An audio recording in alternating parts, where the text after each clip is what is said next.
naman ng Israel. Temporary baptism sa Corinthians 10:4. 1 Corinthians 10:4. Ang Corinthians 10:4, narampas Christ, kaya dami natin yan. Ang tanong ko sa'yo, Sa Corinthians 10:4, ano yan po? Huwag mo magtanong. Brother, tatanungin ko, I respect ko yun.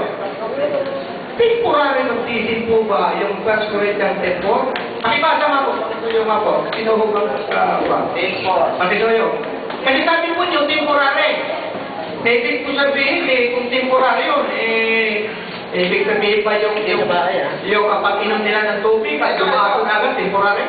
1 Corinthians 10:4. At lahat ay nagsiinom ng isang inumin ring ayon sa Espiritu, sapagkat nagsiinom sa batong ayon sa Espiritu na sumunod sa kanila, at ang batong yaon ay si Kristo. Sagot po, brother. Ang 1 Corinthians 10:4, hindi yan ang final na inom. Yan ay temporary inom.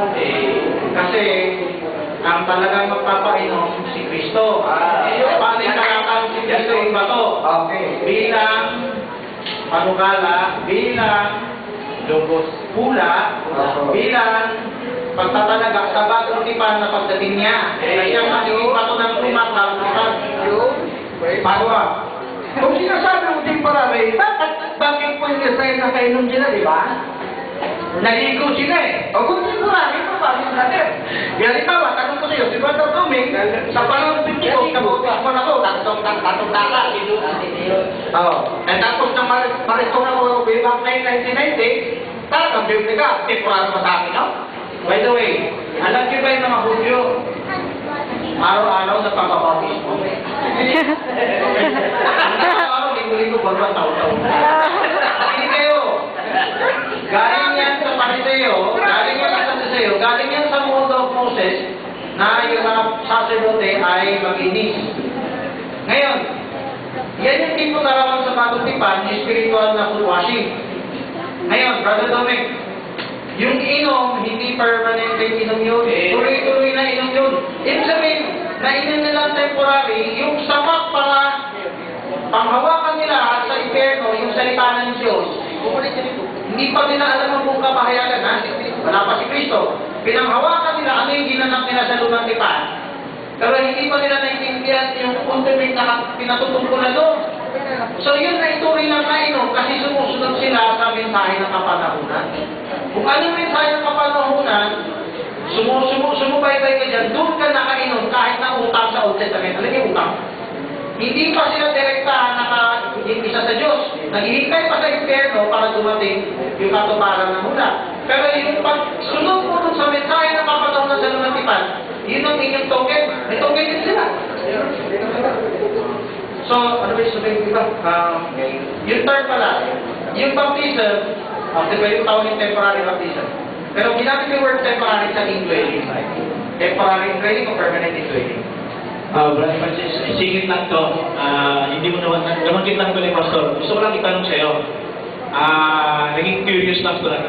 Ano ba talaga ang nangyari? Anong significance nito sa Biblia? Na si Kristo at the age of 12 years old and before 30 of his age, before Jordan, yung timeline na yun, ano ang nangyari at anong ibig sabihin ng Diyos doon? Brother Francis. Luke 4:16. Kasawag yung bata, ligo-ligo. Amen. So, outlaying din yun. At bigyan ko yung talata ng outlaying. Temporary outlaying. Si Juan Bautista, sinabihan sa Bible, full of the Holy Ghost, nung nasa sinapunan. Okay. Alam mo, hindi pwede mauna si Juan Bautista kay Cristo. Hindi pwede siya mauna sa mga akit sa Pentecoste, na maging full. Yung seryo. So, anong klaseng full? Yan katulad ng propeta sa Lumang Tipan. Yung mga propeta sa Lumang Tipan, na kinasiyan ng Espiritu Santo, kailangan din mapulain. Amen. Kahit na sa impyerno. So, yung tinusunod yung verdict ko nila, At the age of 12. o si Kristo, bago siya baptismo sa ilong Jordan, ang mabasahin niya sa Luke 2:40 sa 52, ang Diyos ay sumasa kanya. Hindi ang indwelling permanent zero become 1, yan ay outlying protection katulad ng unang Adan kung hindi pa nagkakasala. So, si Kristo, nagdadala rin ng salita ng Diyos bago matahanan maging isa sa Diyos Ama. So, ibig sabihin, binibigyan tayo ng blueprint ng Diyos sa ating pamilya natin, paano yung iglesia natin. Kunwari, communion. Bawat Katoliko narinig ko to. Pinag-usapan, pwede ba pag-communion yung mga hibalay, mga ganyan-ganyan. Tayo, pag ang tao willing mag-communion, pahintulutan natin. Yan na hindi anak ha. Yan yung yan yung parang hindi pa bautismado. Bakit mo pahintulutan? Kasi gusto niya tanggapin. Outweighing, tinatanggap mo na ng Diyos. Unang Korinto 7, 14-15, pakinggan nyo. Yung bang mga anak doon, may indahil na, may misteryado na, hindi pa. Pero, nalilinis. So, meron nakakatulong kahit sa panglabas na aspekto, yung outweighing. Nakakatulong. Meron tayong mga anak na na-assert natin pansamantala, tumitino. Pero hindi pa siya born again. Pero tumitino, kumbaga nagkakaroon na ba yung temporary sa ginagawa. Merong blessing ng Diyos siya.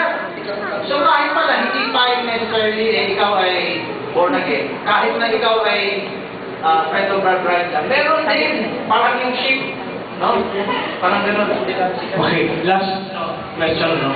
Yung bang sinasabi natin na baptism, temporal. Parang iyan ang term, ano? Temporary dwelling. Temporary dwelling. Pero nilagyan mo ng term na baptism. Yung Baptism of dwelling. baptism of dwelling. Brother Francis, sabihin nyo nakakaranas na siya ay nahilubog na sa Espiritu Exclusive.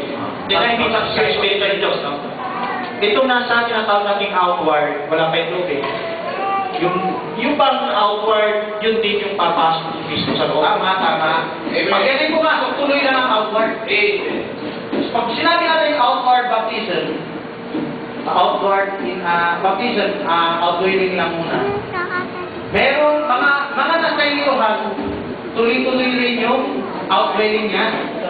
Sundan nyo. Yung baptismado, nasayado, tuloy-tuloy, parang yung wise and foolish virgin, parehong may langis. Yung isang langis, kakapusin. Pero hindi pa kinakapos yung foolish, pareho silang may apoy. Yun. Kahit yung may sayado, may baptism, may outwelling na rin yun. Ano may apoy? Oo. So, saglit na, excuse me lang, ano? Actually, hindi pa talaga tanong ng portion eh. Si Maynard kasi, sinisingit ko si Maynard eh. Si Maynard may kasalanan eh. Hindi natin may kasalanan. Nagpipilang kasi si Maynard na ikalang daw. Kaya nga sabi ko, paano mo na ba? Hindi mo pala. Pera ang ating programa dahil sa singit-singit. Tuloy muna yung saglit na. Kasi hindi pa tayo natapos dito sa grade 10. Hindi pa eh. Pinagbigay na lang kayo. Pero okay na din naman. Tuloy na lang. Masarap naman yan ay pakinabang eh. Tayo din naman ang mag-aanin.